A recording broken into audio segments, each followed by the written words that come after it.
Hello viewers, welcome back to my channel Priya blogs. তো viewers, কেমন আছো তোমরা? আশা করি সবাই অনেক ভালো আছো। আর আমিও খুব ভালো আছি। আর চলে এসেছি নিউ একটা ব্লগে। আর আজকের ব্লগে তোমাদের সাথে একটা রেসিপি শেয়ার করব। তোমরা কিন্তু ফুল ভিডিওটা স্কিপ না করে দেখতে থাকো। আর আজকে আমি তোমাদের সাথে শেয়ার করব চিকেনের গিলেমেটের রেসিপিটি শুরু করার আগে আমার চ্যানেলে যারা নতুন, অবশ্যই আমার চ্যানেলকে সাবস্ক্রাইব করে বেল আইকনকে বাজিয়ে দেবে সব নোটিফিকেশন সবার আগে পেতে। চিকেনের গিলেমেটেটা আমি ভালোভাবে ধুয়ে পরিষ্কার করে নিয়েছি, দেখতেই পাচ্ছ। তো চলো এখন আমি রান্নাটা শুরু করে দিই। প্রথমে আমি কড়াইটা একেবারে ভালো করে আমি গরম করে নিয়েছি। আর আমি দিয়ে দেব সর্ষের তেল। তো আমি সর্ষের তেলেই কিন্তু রান্নাটা করব। তারপরে আমি আলুগুলো ভালো করে ভেজে নেব। সব আলুগুলো লাল লাল করেই ভেজে নেব।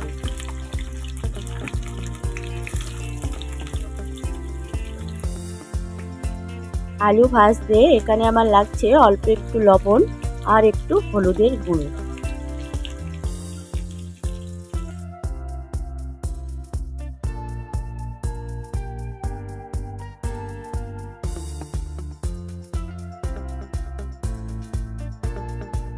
আলু ভাজা আমার হয়ে গেছে। তো এখন আমি আলুগুলোকে তুলে নেব। তারপরে আমি দিয়ে দেব 3টে এলাচ, 2টো দারচিনি, 2টো লবঙ্গ দিয়ে ভালো করে একটু নাড়াচাড়া করে নেব। তারপরে আমি দিয়ে দেব পেঁয়াজ কুচনো।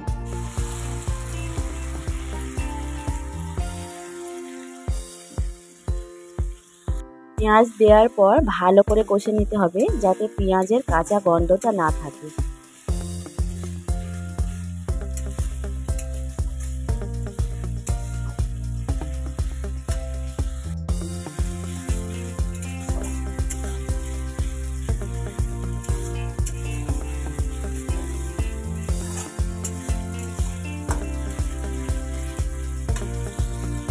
তারপরে আমি দিয়ে দেব আদা রসুন বাটা। আদা রসুন দেওয়ার পরে ভালোভাবে 2 থেকে 3 মিনিট সব মশলার সাথে কষে নিতে হবে। রান্না করতে করতে তোমাদের সাথে একটা বিষয় অবশ্যই বলে দেব, এখানে চিকেনের গিলেমেটে প্রচুর পরিমাণে তেল বের হয়, তো সেই কারণে তেলটা একটু কম নেবে।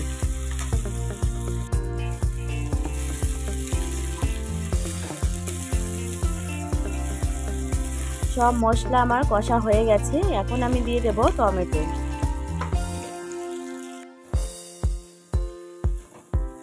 টমেটো দেওয়ার পর ভালো করে 2 থেকে 3 মিনিট আরও কষে নেব, যাতে টমেটো কাঁচা গন্ধটা না থাকে।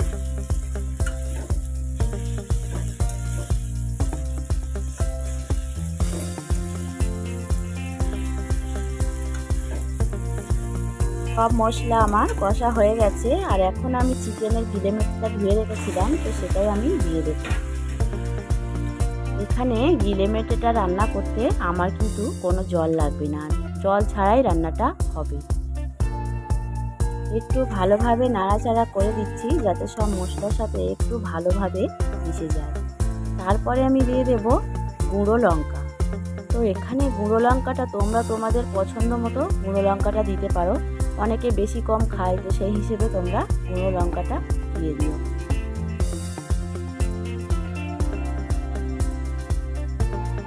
তারপরে আমি দিয়ে দেব হলুদের গুঁড়ো। আগে লঙ্কা গুঁড়ো হলুদের গুঁড়ো দেওয়ার পরে কিন্তু আমি লবণটা দেব, কারণ লবণ দিলে জল বেরোবে, সেই কারণে আমি লবণটা লাস্টে দেব।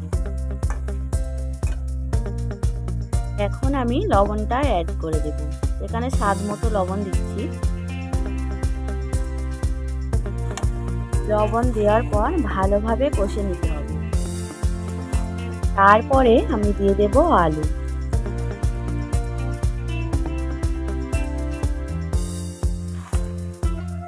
ভালোভাবে 5 থেকে 7 মিনিট কষতে হবে, যাতে কাঁচা গন্ধটা একেবারেই না থাকে।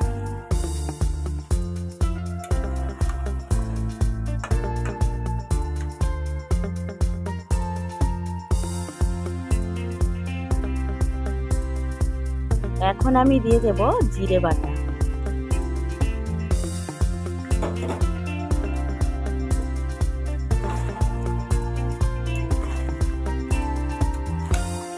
গ্যাস একদম লোতে রেখে করতে হবে রান্নাটা।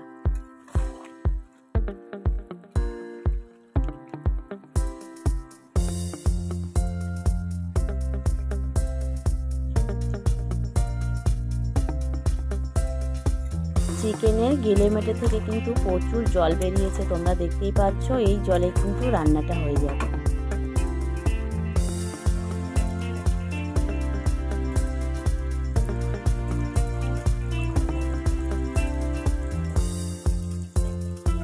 এখন আমি 10 মিনিটের জন্য ঢেকে রান্না করব একেবারে লোতে। 10 মিনিট পর আমি চলে এসেছি। দেখতেই পাচ্ছ ঝোলটা কিন্তু অনেকটাই কমে গেছে, একটু মাখা মাখা টাইপের হবে, খুব বেশি ঝোল হবে না। একটু নাড়াচাড়া করে দিলাম ভালোভাবে।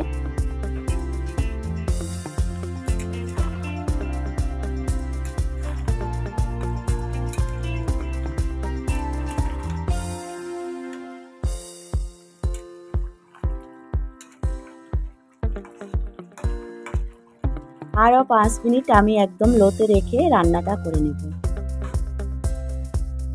5 মিনিট পর আমি চলে এসেছি, আর দেখতেই পাচ্ছ তরকারিটার কালারটা কত সুন্দর এসছে।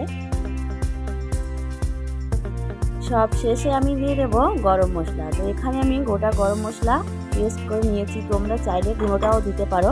দেওয়ার পরে 3 মিনিট মতো ঢেকে রান্না করব। এখন দেখতে পাচ্ছ তরকারিটা কত সুন্দর হয়ে এসছে। তরকারিতে ঝোল কিন্তু খুব বেশি নেই, তোমরা নিশ্চয়ই দেখতে পাচ্ছ। আরও 2 থেকে 3 মিনিট আমি এরকম ভাবেই ফুটিয়ে নেব।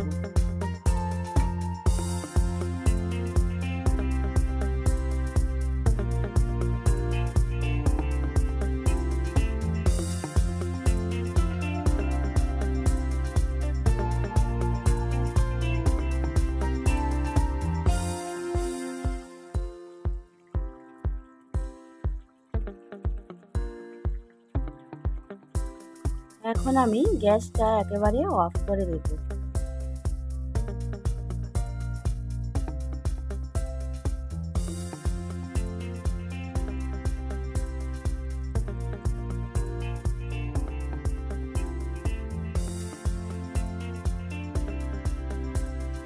তো বন্ধুরা দেখতেই পাচ্ছ কালারটা কিন্তু খুব সুন্দর এসছে, আর খেতে কিন্তু অনেক টেস্ট।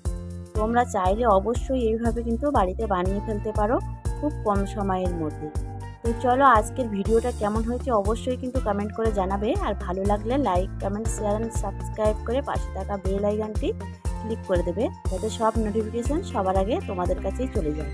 তো আজকের মতো টাটা বন্ধুরা।